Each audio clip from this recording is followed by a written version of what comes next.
कैसे किस तरह हम ऐसे वाक़यात को कम कर सकते हैं? अब माहिर नफ्सियात हैं, माशरे की नफ्स पे आपका हाथ है,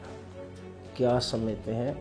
बहैसियत मुआशरा हमें क्या करना चाहिए? सबसे पहली बात ये कि जब हम वैसे तो हम कहते हैं जी जो माँ है वो तो दर्स का है, और माँ से यकीनी तौर पे हम जो सीखते हैं, आज आप और जिस उम्र में मैं हैं, हमारे ज़हन में आज भी वो नक्श मौजूद हैं जो हमारी माँ ने, जो हमारे कानों में वाज़े गईं जब हम 2 साल के, 5 साल के, 10 साल के थे, और जो हमें तरबियत दी गई, आज भी हम उस पर अमल करते हैं। तो सबसे पहले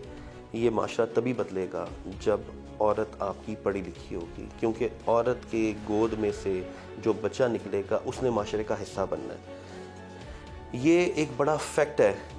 आप अपनी औलाद को नेक करें, उसकी तरबियत, मैं नहीं कहता कि आप इस लेवल पे ले जाएं कि ये, लेकिन बेसिक नॉर्म्स जब तक आप माशरे में पनपेगी नहीं, तब तक एक अच्छा और हेल्दी माशरा नहीं बनेगा। हम इसको इस तरह भी ओवरकम कर सकते हैं कि जब हम स्कूल में जाते हैं, हम कॉलेज में जाते हैं, हम यूनिवर्सिटीज़ में जाते हैं, वहाँ पे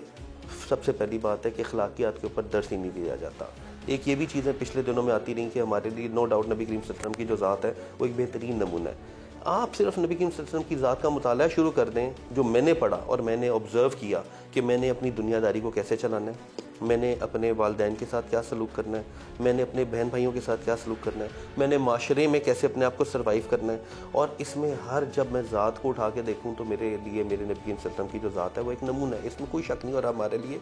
ये बड़े फ़ख्र की बात होगी कि हम उनकी इताअत में कोई भी चीज़ को थ्रू कर लें।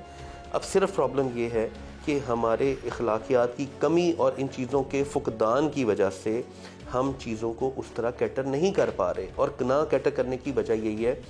कि हम जब करैक्टर बिल्डिंग करेंगे तो हमारा एक हेल्दी माशरा होगा।